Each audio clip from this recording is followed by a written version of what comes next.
Welcome to Smart Route, the podcast by Call Tracking Metrics, where you'll hear stories from businesses at the intersection of marketing, customer experience, and sales. We're sitting down with business leaders and industry experts to dive deep into the path they took to find success.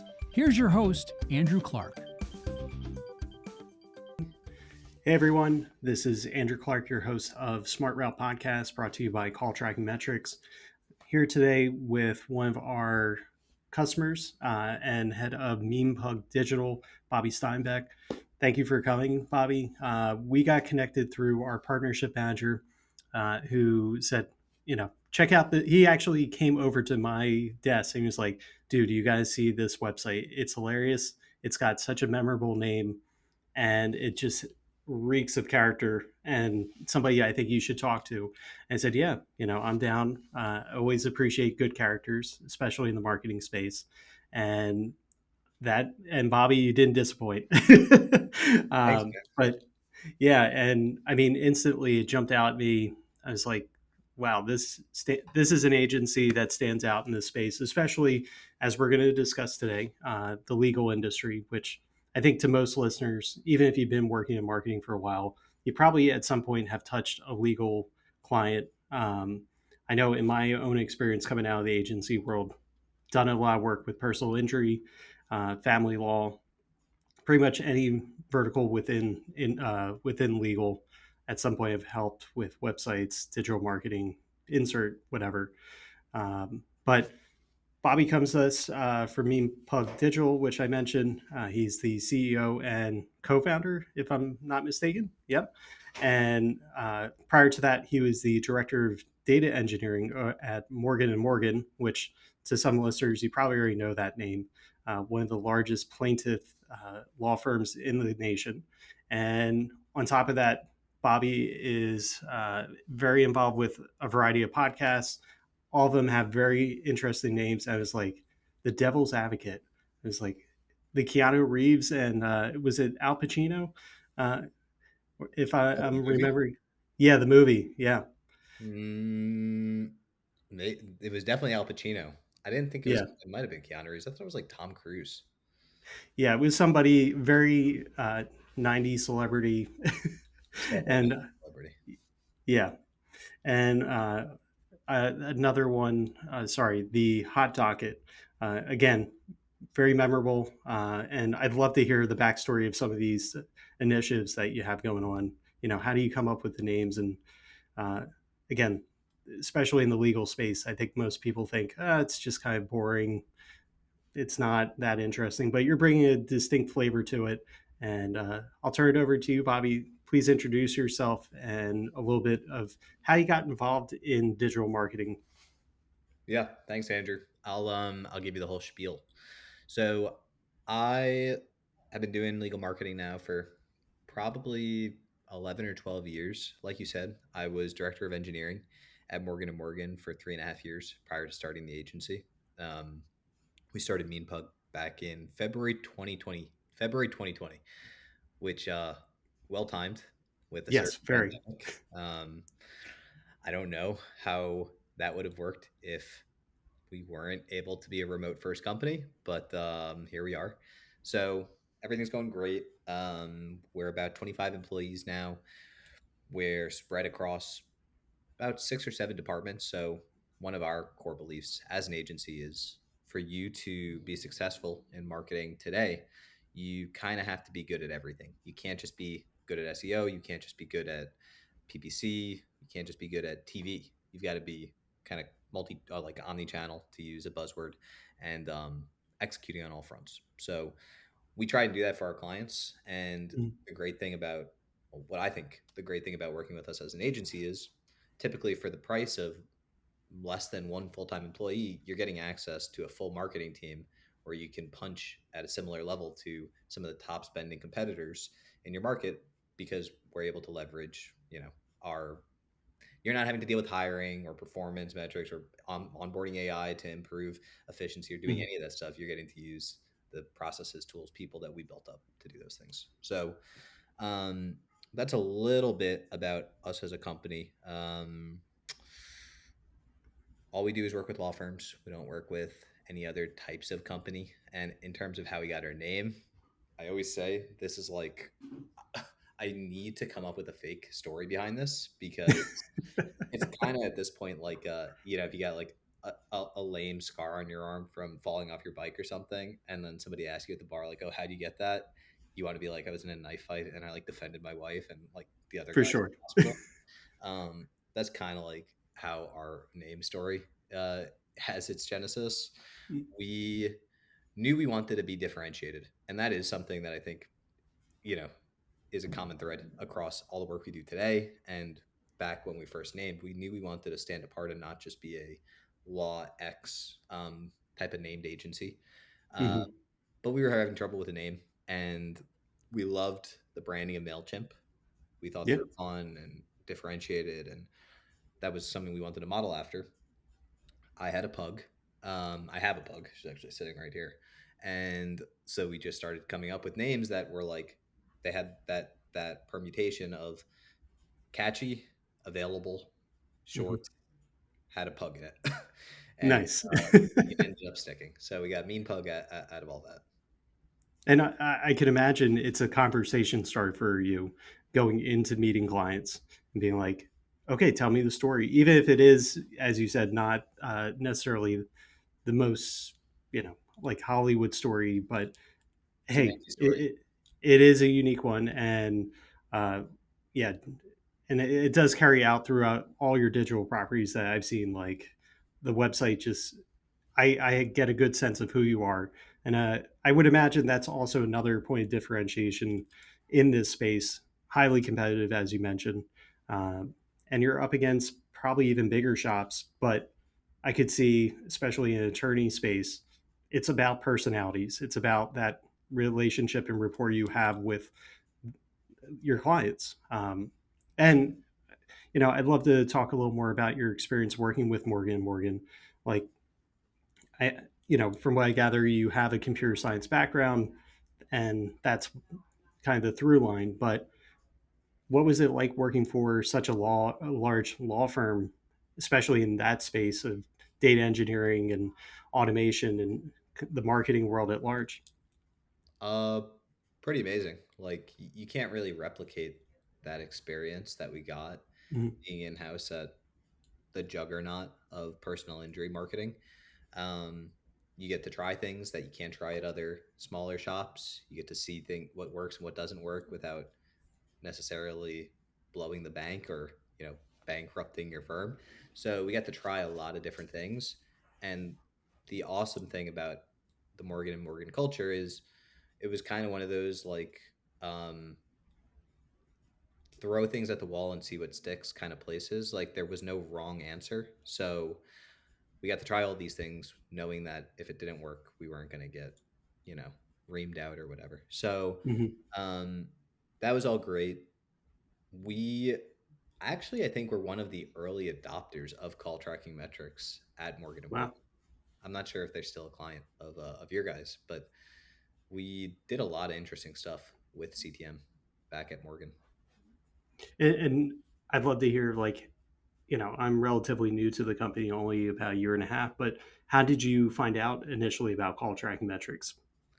Um, so it's kind of like an interest. So Yehuda Apfelbaum is now I don't know if he's technically I don't know if he's their CMO or he just leads like a lot of the digital marketing over there. Um, he was the COO of an agency that worked with Morgan as we were joining. That agency ended up like no longer didn't stop working with Morgan kind of soon after we Hmm. joined, and then he ended up coming in towards the tail end of our tenure to come back to Morgan in house, left the agency he was at. So he kind of had an interesting journey there, but I think he brought the relationship from his previous agency with CTM and introduced Okay. it. So there, I don't know how far back it goes technically, but Hmm. he kind of is who introduced it there. That's awesome. And, flashing forward to 2020, I would imagine it wasn't just an overnight decision to make the leap into running your own business and running an agency. What was that journey like? What were kind of the thoughts going into all right, I feel like I've gotten everything I can out of working in house. Now I want to make the leap to agency side. I think it was a combination of a bunch of factors. Like, we're not lawyers, Andrew or I, so we were never gonna be in a position to have ownership at Morgan. Hmm. There was growth potential insofar as we could move up in title and position, but Sure. there would be a cap. There'd be like a point at which we could no longer progress. So that was always in the back of our minds. Another thing, before Morgan, Andrew and I were actually the first couple of employees at a startup in the city. So I was the first engineer. Andrew was the first paid digital guy at a secondary ticket marketplace startup in New York, which is, for those who don't know, an incredibly competitive, like high volume, low margin business. For the most part, low margin business. So we had to do a lot to basically try and innovate in a space that actually has a ton of innovation. There's a lot of like cutting edge stuff that's happening in ticketing. So we had to go there and beyond to try and differentiate, which we ended up doing successfully. So we took that. I was the first engineer there. Andrew was the first paid digital guy, like I said. We took that to about a 10 mil ARR before an exit, Wow. and jumping over to Morgan. So we had that mindset of like scrappiness, and we understood how to carve out a space in whatever we were going to jump to next. So we were pretty confident that we'd be able to find quote unquote product market fit. I hate that term. Hmm. We knew we'd be able to find a business in what we were doing. So that's kind of why we were confident in making the leap. That being said, we didn't always know we were going to be a legal marketing agency. The first thing we Mm, tried was actually SMB. We tried going, really? yeah, we tried going after roofers, electricians, plumbers. Who else was in that group? We had a waste disposal guy. We went that direction first. We liked that business because we saw it as being kind of tech forward. Like a lot of what you're doing Hmm. is pelletized, and in theory, you've got a lot of like dispersion of your risk because you don't have any Sure. single client that's making up a big revenue source. The flip side of it is anybody who's worked with SMB clients knows like the size of a contract doesn't necessarily scale with the expectation of a contract. Yes. So 100%. a lot of big expectation, low contract value type of folks pick up. Hmm. Yes, and I've in my own experience, it is never short on characters, and like you're saying about those expectations not necessarily matching the contract value, 100%. And I could see that quickly could lead to some burnout, or just being like, "Am I doing the right thing?" Do those thoughts ever come to mind, or were you just like, "Nope, I have this vision, and we're going to make it happen one way or another"? No, we've definitely had times where it's been like any business, dips and valleys.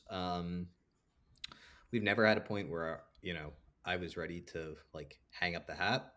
Uh, Hmm.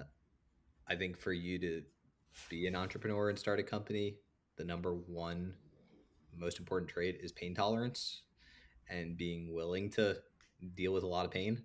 So I have a high pain tolerance. I never felt like that was coming.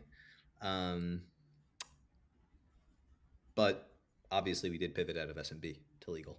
And the reason Hmm. why there is it became kind of obvious to us that we had a really natural selling point having come from Morgan. We always liked to say, we don't really include it in our messaging anymore, but in the beginning, we always used to say, if you were building a search engine, you'd hire some ex Googlers. If you're building a law firm, you should hire some ex Morganers. For sure. No, it makes total sense. And then as you're growing the team, so it started out with just you and Andrew. At, was it a quick procession of like we're scaling up as fast as we can, or was it more methodical of as we acquire clients, we're going to add more people and more services?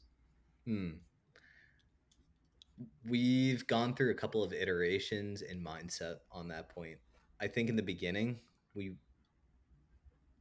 came from like a hyper growth startup, Hmm. initially. So we saw that, and we we saw the positives and the negatives of it. I, I think we wanted to scale quickly, and we might have overscaled. We might have like scaled too quickly in the very beginning. That led to problems, and we Mhm. like were able to course correct. And since then, so I'd say since like 2021, our growth has been pretty much like 40-50% year over year. We kind of grow our revenue, grow our people, and it's been very, very consistent. That's awesome. And as you mentioned at the top of the show, you're offering a wide selection of services that fall under kind of the umbrella of marketing. Um, in your opinion, like, do you have any favorites that you really like to lean into more than others, or is it just really driven by what your customers and clients are looking for, and you kind of can be more of a marketing chameleon, let's say? I think we are that marketing chameleon, so that's a good description of who we are. But I have, you know, I have my favorites. I have Sure, like services that everybody I does. do more than other services.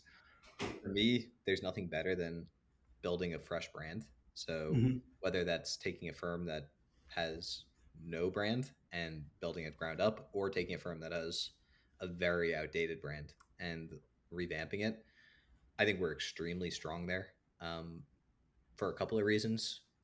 First and foremost, I think the reason we're strong is a lot of I don't know what the I don't know if there's like chicken and egg here, but many firms and agencies in our space tend to like their website design looks like they said, I like that guy's site. Let's do something like that.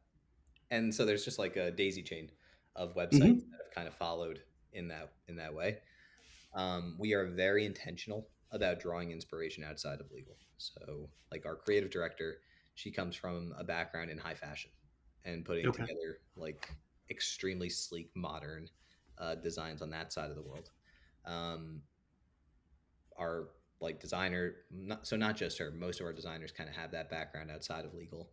Our developers do too. I do as well. So we're always looking to pull influence outside of legal. We pull that into our briefs when we share with our clients. We push them to look at sites that aren't just other law firm sites when saying things they like or don't like. So Hmm. I think that's a really key part of what makes the builds that we do look and feel different from the crowd. Yeah, and I mean, having worked on legal websites in the past, I can 100% empathize with that. Of like, yep, I see who you're pulling from, who's the big dog in the that market, and just try to emulate them. But yeah, I think the infusion of character and just outside perspectives is invaluable, especially in the agency world, which leads me to a follow up question of like, what is the legal marketing landscape like nowadays? It's been several years since I've been in an agency doing any of this type of work, but like, I know AI is a huge part of everybody's conversations now. Uh, I would imagine legal's no different. What are the things you're hearing most often come up in conversations with your customers? There's a couple of like the things that I'm thinking about with that question because there's what's happening in the on like what's happening between with us and our peers on the legal marketing side, and there's what our clients are asking about as relates to how we execute for them. So there's like Sure. what our clients care about in terms of that question, and there's like what us and our peers are talking about and is Hmm. happening. I'll kind of like focus it on us and our peers. I think the biggest things that we're seeing are number one, private equity rolling up the space. Like that's happening. That's actually happening both on the legal side, like law firms being rolled up, and on the provider side. So Yep. that one's not distinct. And that's both scary and I think like interesting. It's creating opportunities, and the roll ups tend to be situations where servicing gets worse, so it actually creates sales Hmm. ops for us. So that's exciting. The downside of it is it can result in like it can be much harder when the consolidation is through like one of the companies that's rolling up. actually, I'm not going to drop names. There's a company That's okay. that I think is it's scary because it's snatching up a lot of agencies quickly. So we're not necessarily seeing those same like sales opportunities fall off the tree with this Hmm. roll up because it's being kept very hush hush. So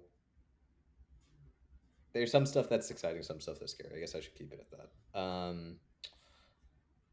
What else is happening? AI.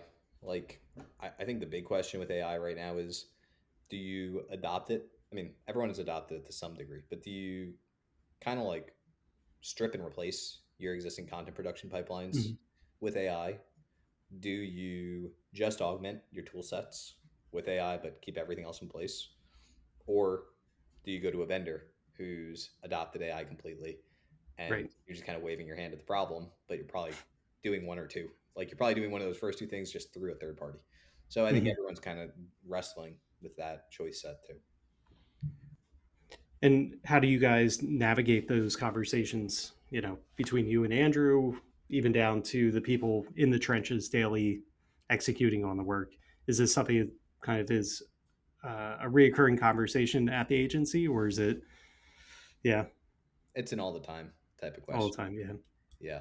I I definitely can't think of a period where there's been this much volatility in Hmm. terms of like how to do the day to day things, like what's the right answer Sure. than what we're seeing today.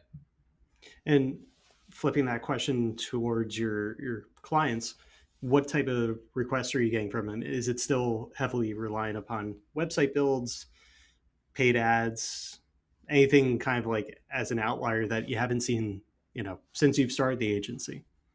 I think the big thing is everyone's finally realizing what I've kind of been saying for a long time, that SEO isn't magic.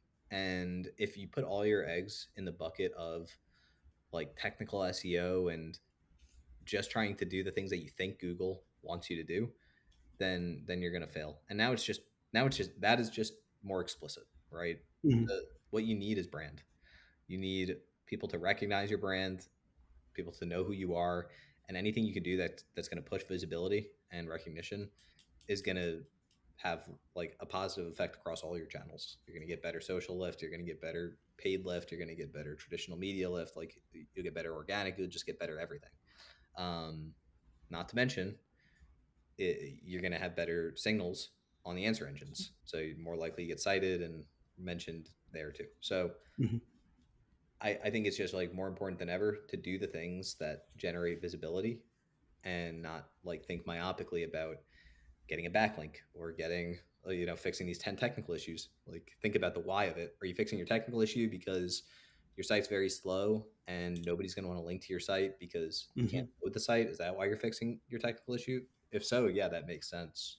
um, but is your technical issue like you've got two H1s on your page and one of the H1s is hidden, so it doesn't even matter and it's probably not being dinged in any way? Like maybe not a great use of technical budget. Sure.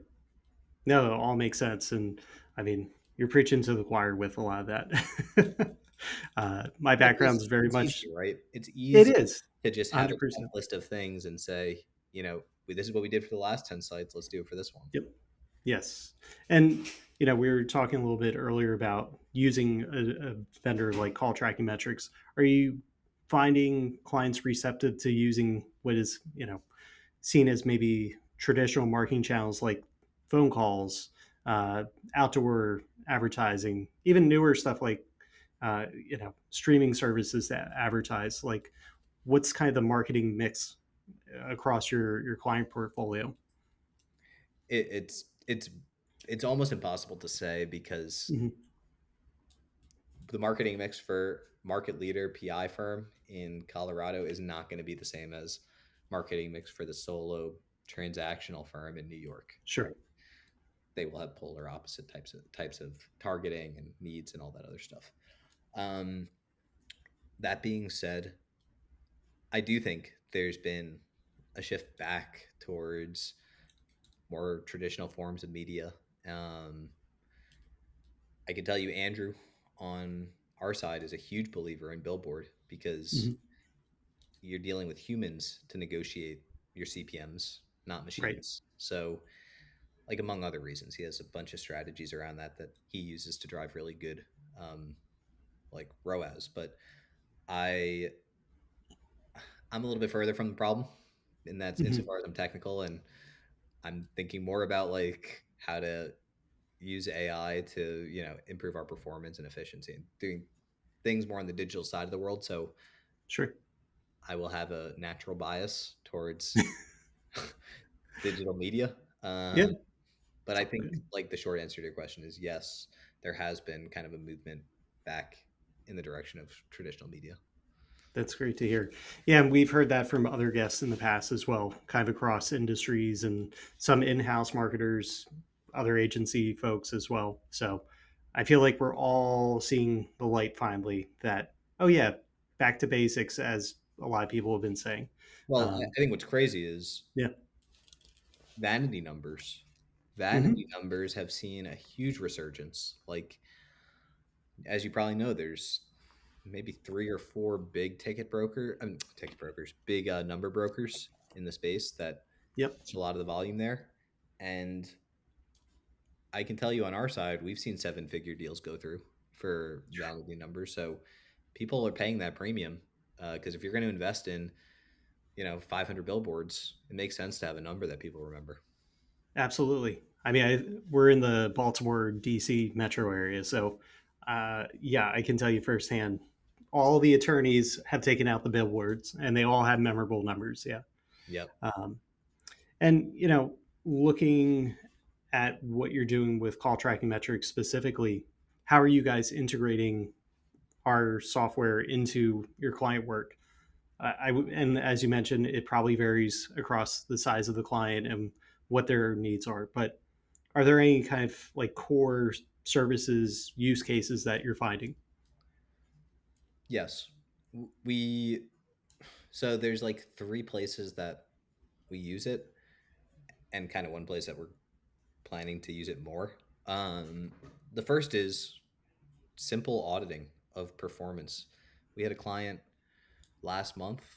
We did a simple audit of their pickup rates and found that 60% of their calls weren't being answered after hours.